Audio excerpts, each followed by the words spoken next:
I went outside the house and I had seen the fire marching the wrong way.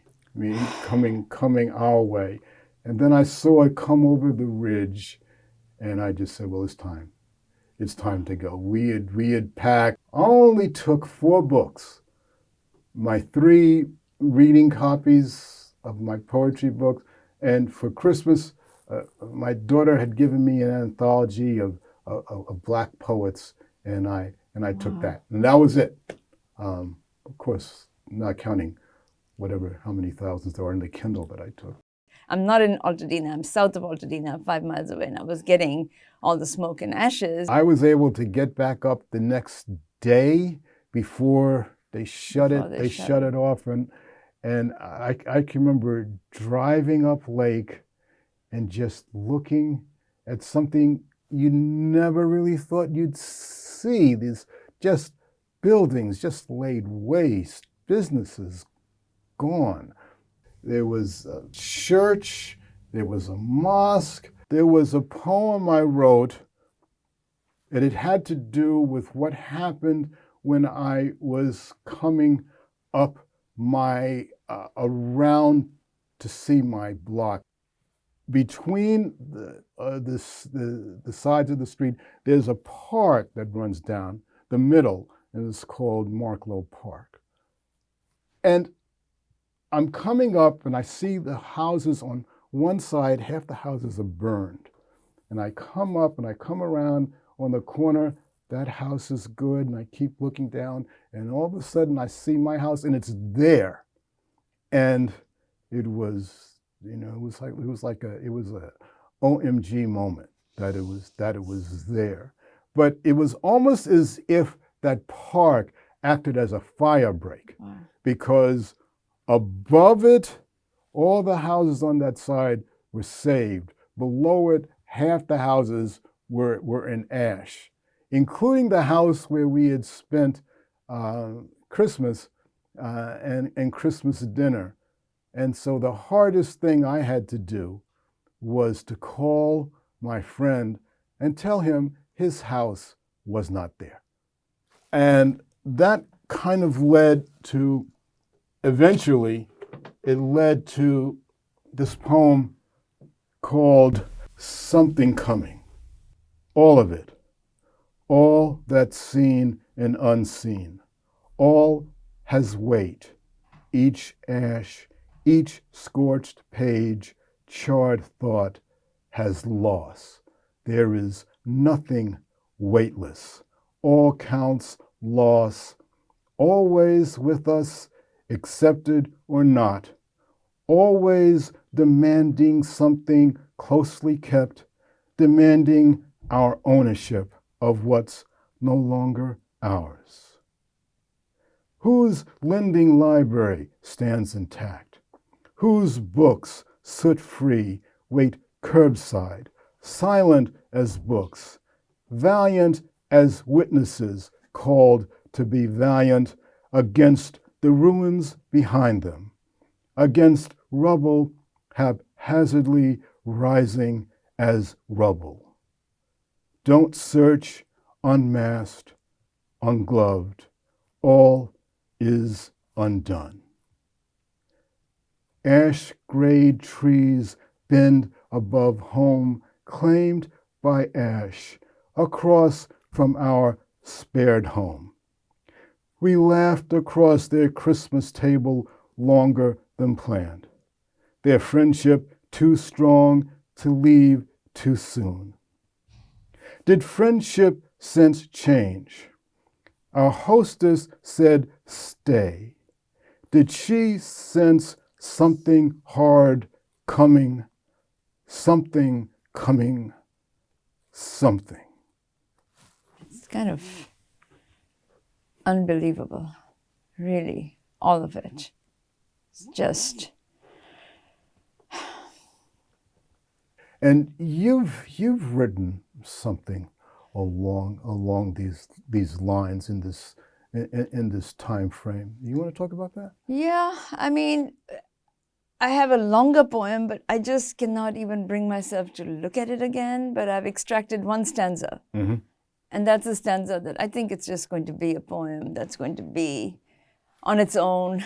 I work with a foundation, an educational foundation in Pasadena, and work with a lot of students who've lost homes, colleagues.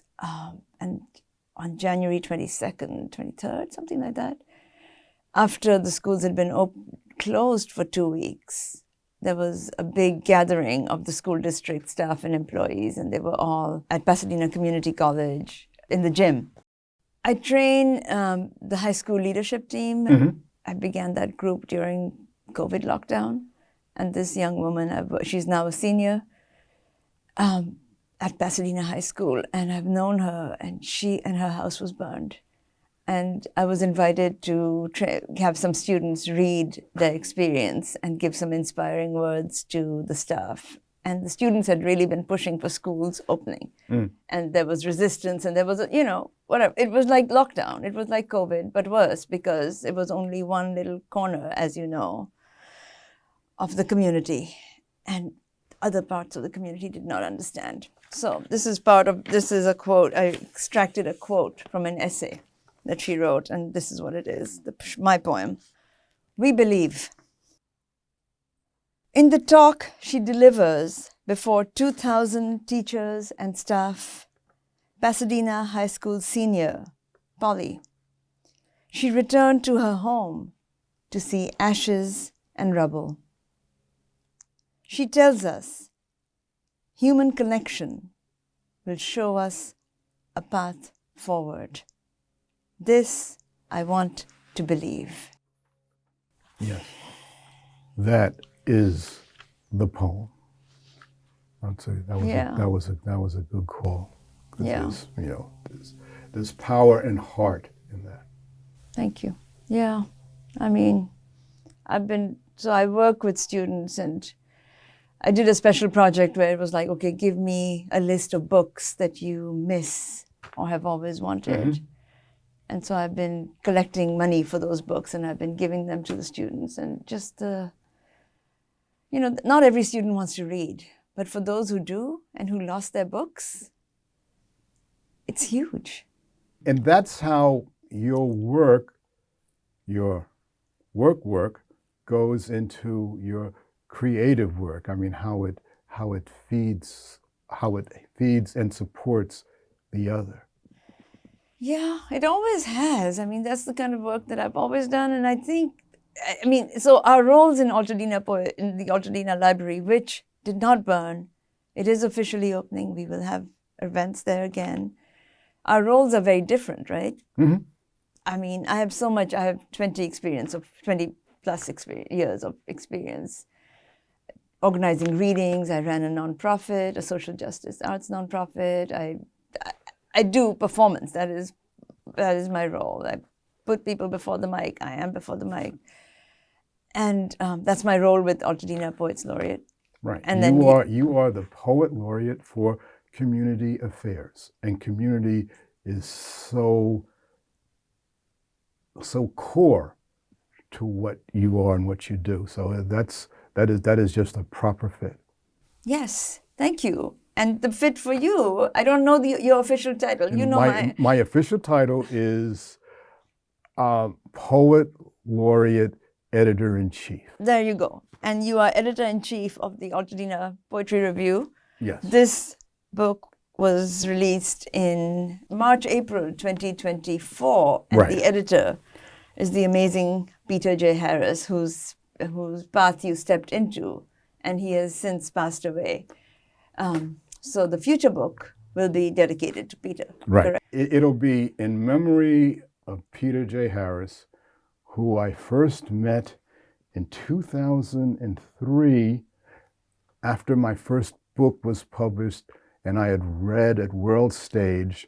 And Peter came up to me and said, I have a radio program, and I want you to come on and read on that program. So you read, and I will play music behind it and in between. And it was a hell of an evening. And we've been close friends since then. Yes, the next poetry review will be in his memory and dedicated to the victims of the Eaton fire. We did our first community reading at Octavia's Bookshelf on Tuesday, February 25th. And I didn't know what to expect. And it was packed, remember? Yes. And the reading just kind of came together. It was just, afterwards, everybody came and told us, right? You brought the community into that, because had it been me, it'd have been poets. They'd have read, thank you, folks, good night. No, not you. You went the extra step and you said, are there people here who would like to speak about what's happening or what's going on, and you want to let us know? And there were several folks who stepped up and said, well, I'm doing an oral history of folks who have survived the fire, and this is how you can contact me. And another one of the poets who read said, well, I'm working with this land bank, and so we are trying to keep the land with those who were on the land previously and not have to sell to folks who are trying to come in and low bid. Who knew? That is amazing. And I actually need to ask Miriam more about that, because I have students. Yes. Who, whose lives have changed. That's what poetry is all about. It is. Poetry is community. It is. And your work in the community with the school district falls so quickly over into your poetry. And it's kind of funny, because even though I don't do a lot of writing about business does affect my poetry in some ways. And one of them happened, I guess, 3 weeks ago. My best client is State of California, and it's been my best client since 1986. And I have a pretty good relationship I've had a good relationship with each of the state treasurers. And the current treasurer, Fiona Ma, my wife said, oh, I see Fiona Ma is going to be in Pasadena on such and such a date. And I said, oh, I didn't know that. And she was going to the 1881 Jazz Club because the owner had 3 homes and a compound in Altadena, and she had lost all of them. And she also knew of jazz musicians in Altadena who had lost their homes. So Fiona was coming there as part of a PPE effort, and folks were coming. PPE? Personal protective equipment. Okay. Gloves, booties, suits. They were being handed out if you needed them, and some solar power panels were being handed out. And at the same time, Fiona was announcing the release of a wildfire resource recovery guide. And so she was having this press conference. And I had texted her and I said, well, when are you going to be there? She said, I'm going to be there at 1:45. I said, well, all right, I'll see you at 2:15. She said, oh, okay. Do you want to talk? Pardon me? I just said, well, yeah, maybe for a minute or two. She said, okay, at the end of the press conference, you can read a poem. So no, I'm driving from the cafe and I'm thinking, I don't have a poem. So between the cafe and getting there, I wrote a haiku. And when I got there, I was able to write it down. So when she said, and we have Lester Lennon here, and he's the Poet Laureate of Altadena, and he's going to read a poem to close the event. And so this is the poem I read, and I have to say, I changed it when I got up to read it, because right before, the owner of the 1881 Club had talked about her destruction, and she was talking about how they were going to fight on, and she said, and you see these chimneys in Altadena, and they're still standing. I said, Wow. well, damn, there's the line. And so the poem was, I even changed the title. So the poem then became Altadena Chimneys, Homesteads in Ashes, Fire Next Time, Road Mountain Winds, Proud Chimneys Still Stand. I've heard you now. We read this together. We read it at Clock Shop LA. Yes. And then we read it at Octavia's bookshelf. Yes. And moves me every time. Yeah. And now you have it so memorized, you don't have to look at paper. You have it down, and you're going to keep reading it. Well, that's a haiku. That's a haiku. I know. I know. Yeah, and it'll be the title of my next book. And the library did not burn, neither site, the main library or the Bob Lucas. It's just a miracle. And when I read at Octavia's bookshelf, I read a poem called Octavia E. Butler, Electric Energy Crossing Time.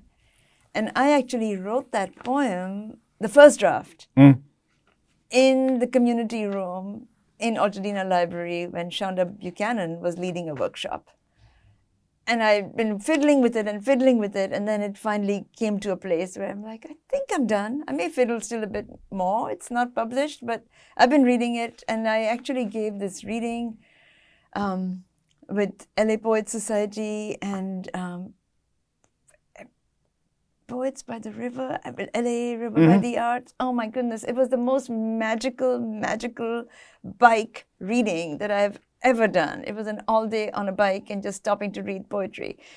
And I read this poem for the first time, so I will read it again because I cannot really talk about Altadena, Pasadena without talking about Octavia E. Butler. There are lines in the poem that I use that are taken directly from Parable of the Sawyer by Octavia E. Butler. And the poem is called Octavia E. Butler, Electric Energy Crossing Time.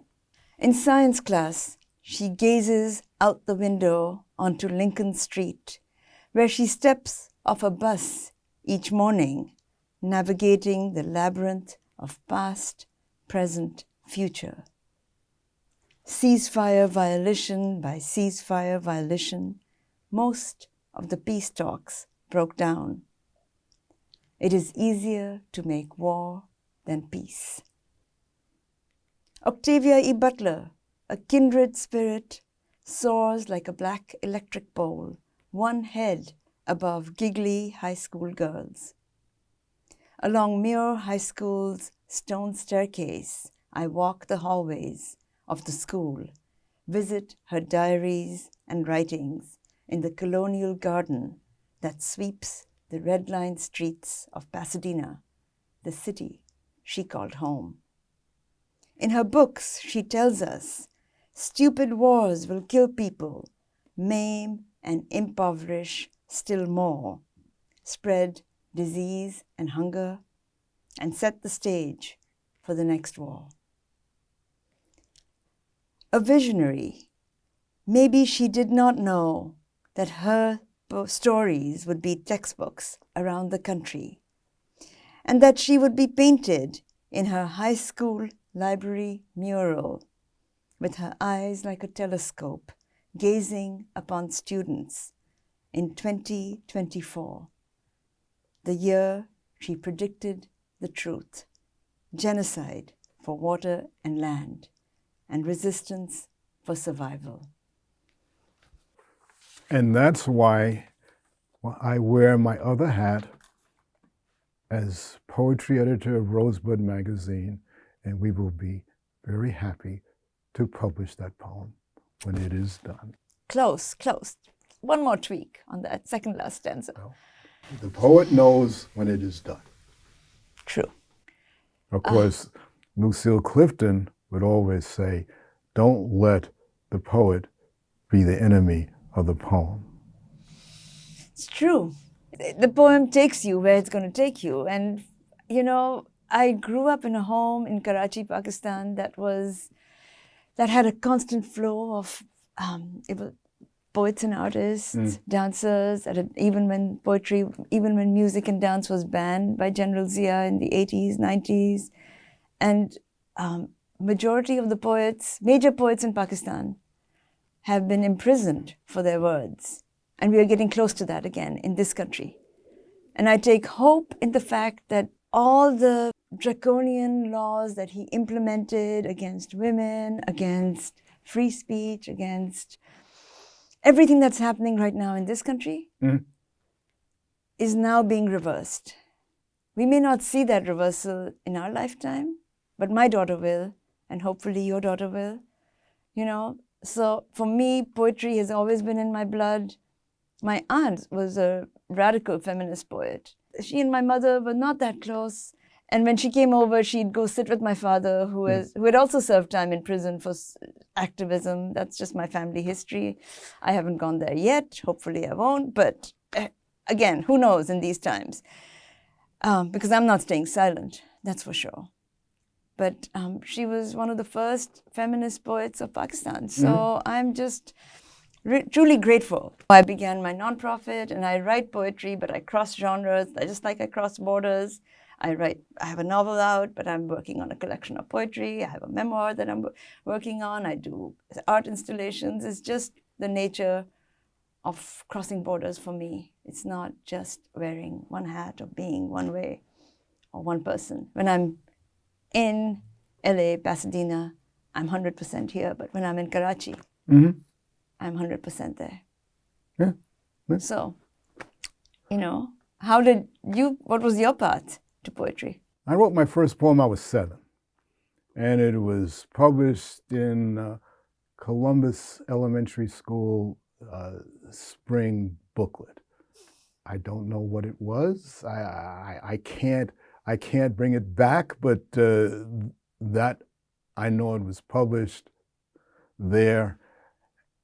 And I really didn't, I was always trying to find ways in which to define myself, separate myself. I ran track not because I liked it, but because I was good. I hated practice. I was captain of the track team.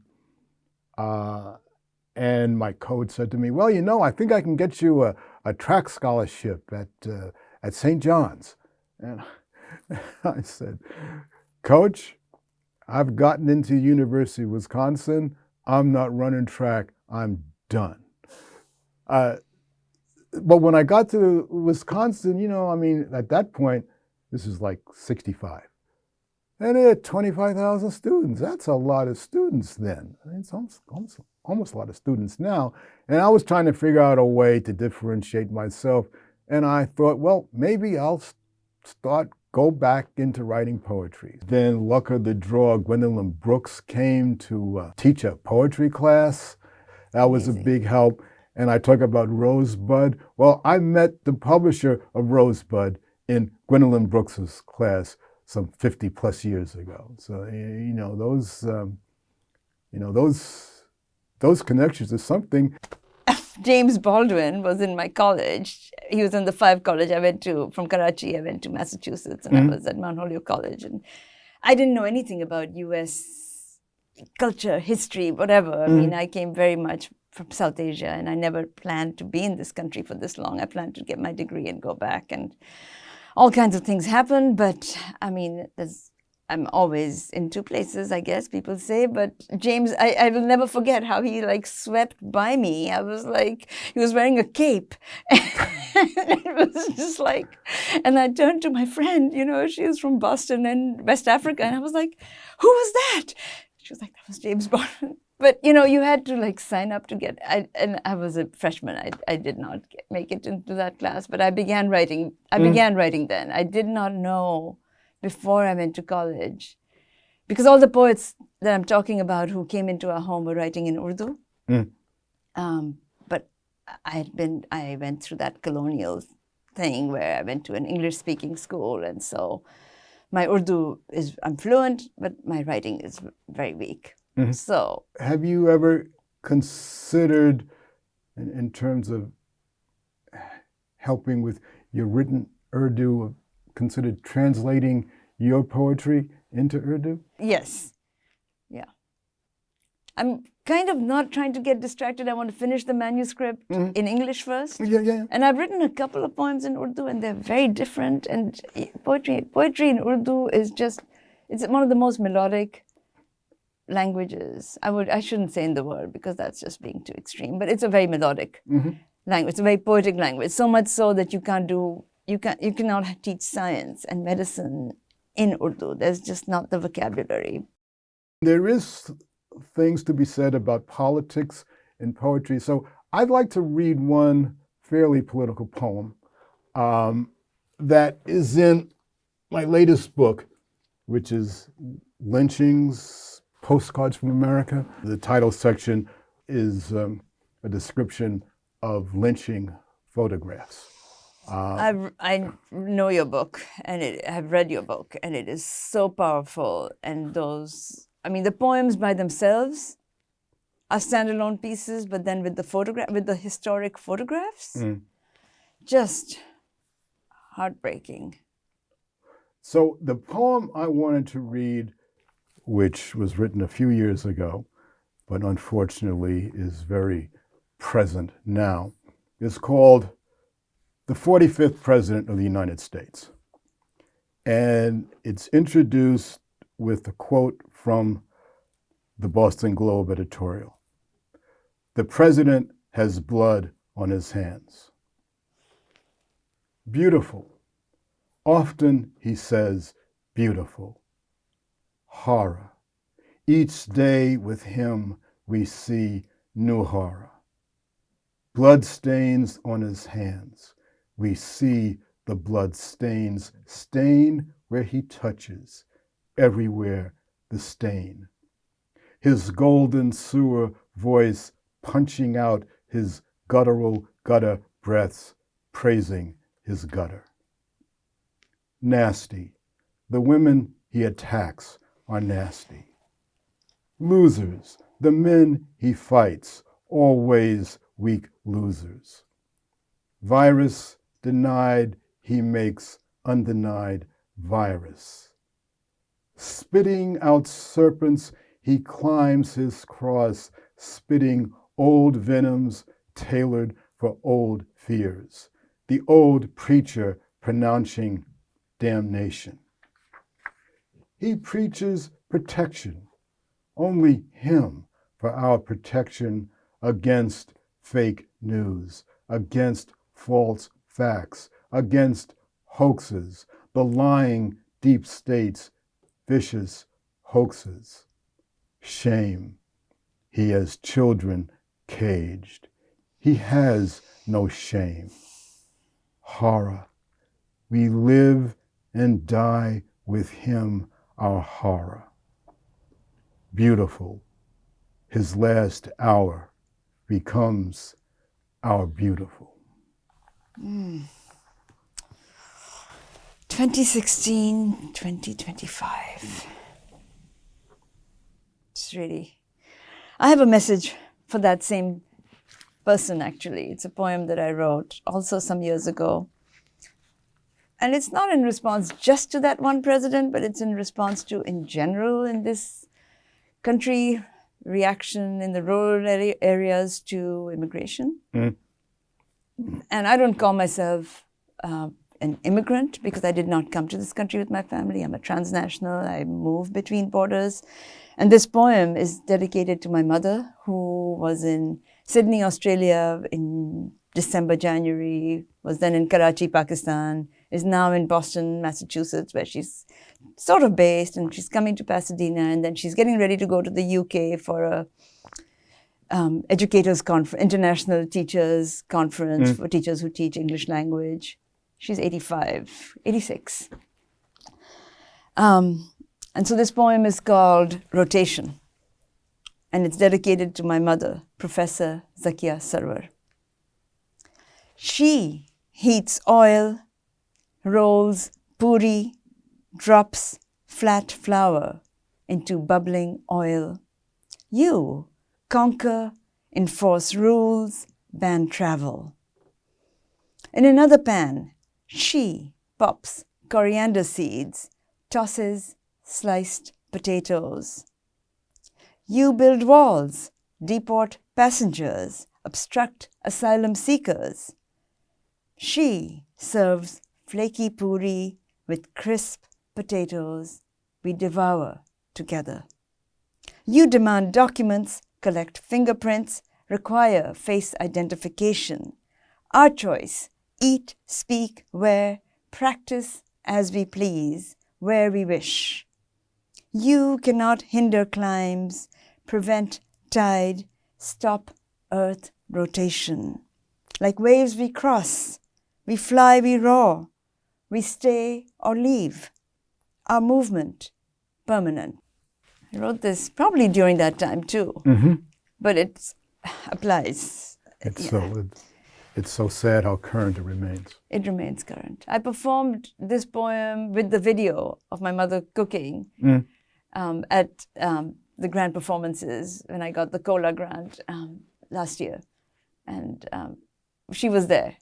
She was sitting in front and she was just so happy. And she inspires me. So there are the models in our life, right, who show us resistance. And we have to believe and we have to resist, and it's the next generation and it's the generation before and the community we build. So thank you. Well, and thank you.